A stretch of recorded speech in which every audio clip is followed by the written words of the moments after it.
What's up guys? Today I'm going to show you how to use a stability ball in your workouts. This is an inexpensive tool that is perfect for adding core activation, stabilization, and balance training into your routine. So let's dive into it. Okay guys, so choosing the size of ball that is going to be right for you is going to be based off of your height. A sizing chart should be available on the product packaging or website where you purchase your ball. I'm a staggering 5'4"-ish and find that a 65 centimeter ball works well for me. You will, of course, need to inflate your ball before using it. Most of them come with a hand or a foot pump. Now, if your ball is deflated or does not have enough air, it will not provide enough support and will sink down when you sit on it.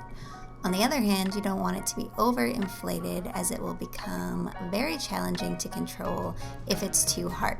So it's important to find that sweet spot that creates nice firm support but still has a little give. Many people will try to get on the ball by straddling it.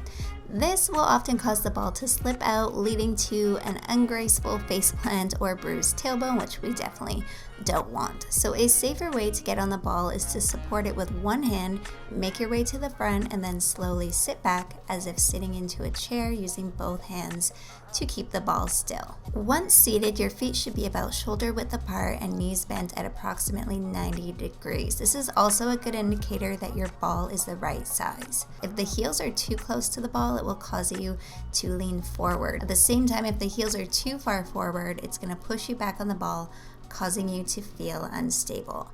For an extra challenge, you can try placing the feet closer together, and if you need a little extra support, you can bring the feet slightly wider apart.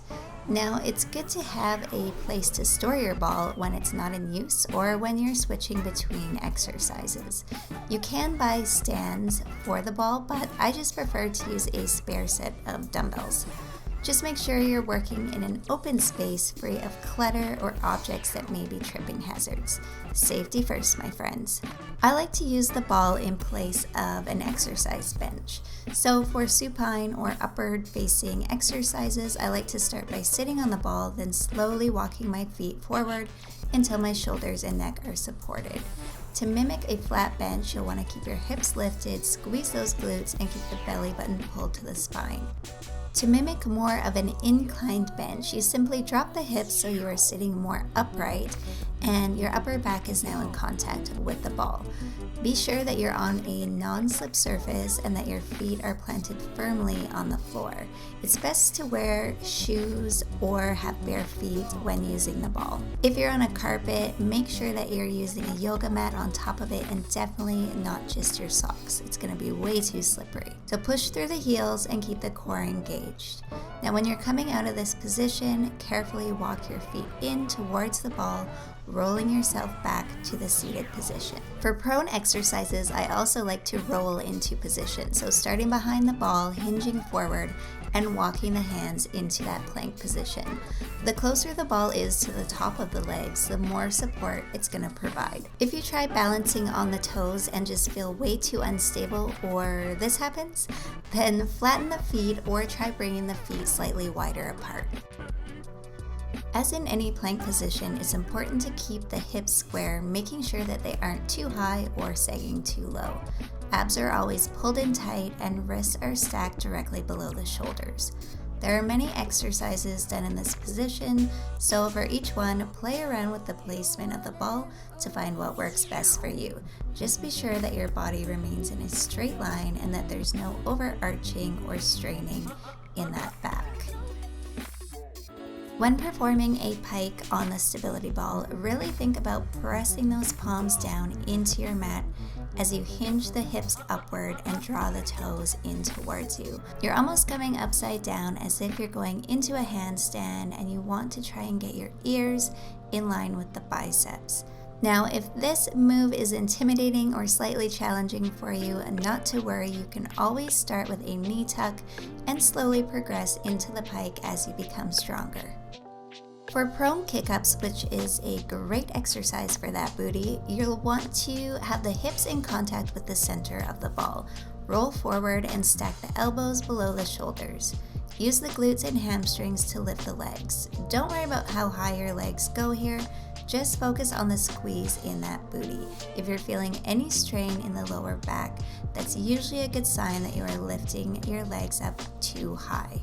In case it's not obvious, we always want to avoid dropping the ball on our face. So when doing movements like the leg drops, it's really important to squeeze that ball between the feet, as well as between the hands when doing a ball pass crunch. I love doing this because it activates those thighs as well as the chest and shoulders. So it's not just the abs getting a workout with these moves.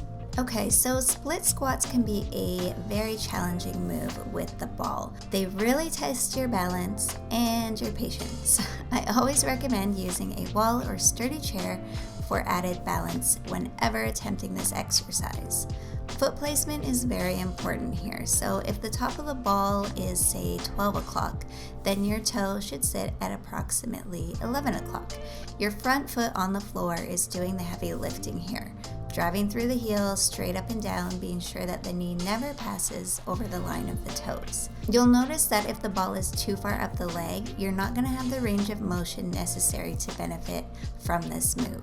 Now, if this move just isn't working for you, be sure to keep practicing, but know that you can always modify by using an item like a box or even the first riser of your staircase. You're still getting the elevation of that back foot, which is going to help work your balance and core strength while targeting the glutes, quads, and hamstrings.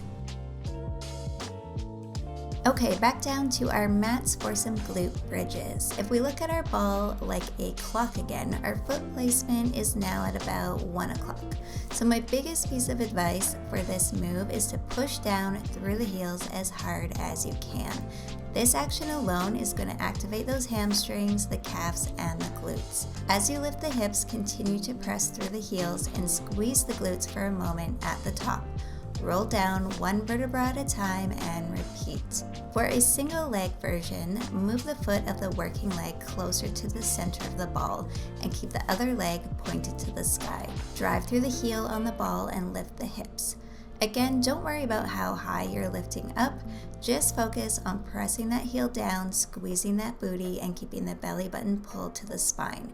As your strength develops, you will gradually be able to lift yourself higher off the ground. I encourage you to try performing as many quality reps as you can with the ball, but as you tire, you can always eliminate the ball and perform the bridge movement from the floor, or maybe find that mid-range of intensity by adding elevation with a box or a stair riser. Okay guys, into the last one, hamstring curls. Level 1 looks like this. Your hips are staying on the ground. You're just focusing on pressing the heels down. That movement alone is really going to fire up the hamstrings, the calves, and the glutes. Moving into level 2, you may want to start adding in that hip lift. Now you can either lift as you curl the ball in or lift as you roll out. Either option is effective, so play around with it and see what feels right for you. At level 3, we're going to keep the hips lifted through the entire movement. Now you may start with just a half extension, and then as you progress, you're gradually going to find that full range of motion, which for some reason I forgot to film. As we advance into this single leg curl, remember to push through that heel. If you try to use the ball of your foot, it's going to be real easy to lose control and things may get messy real fast. So keep that heel center, foot flexed. Start with the hips on the ground, and as you feel comfortable, start to add in that hip lift, and then eventually performing the movement with the hips elevated throughout the entire set and getting in that full range of motion. Now, if you want to do this move without a ball, there are a couple options. However, in my opinion, using the ball is going to be the best choice here. You can always use hand towels if you're on a hard surface, or paper plates if you are on a carpeted floor. Placing these items underneath the heel and then perform the same type of movement. I honestly don't feel this option as much in my core, and sometimes find it can place tension on my lower back if it's not done properly. But I do get asked quite often how to do this without a ball, so this is an alternative. but maybe just get a ball, okay? Alright guys, I know it's typically a love-hate relationship with that stability ball, but I hope these quick tips were helpful to you today. Remember, move slowly and play it safe when getting acquainted with your ball. It does take time for your body to adjust and to stabilize, but like most things, patience and consistency are key. Comment below, let me know your thoughts, and if you like this video, don't forget to give it a thumbs up and share it with a friend who may also find it helpful. Have a great day, guys, and I'll see you at the next workout.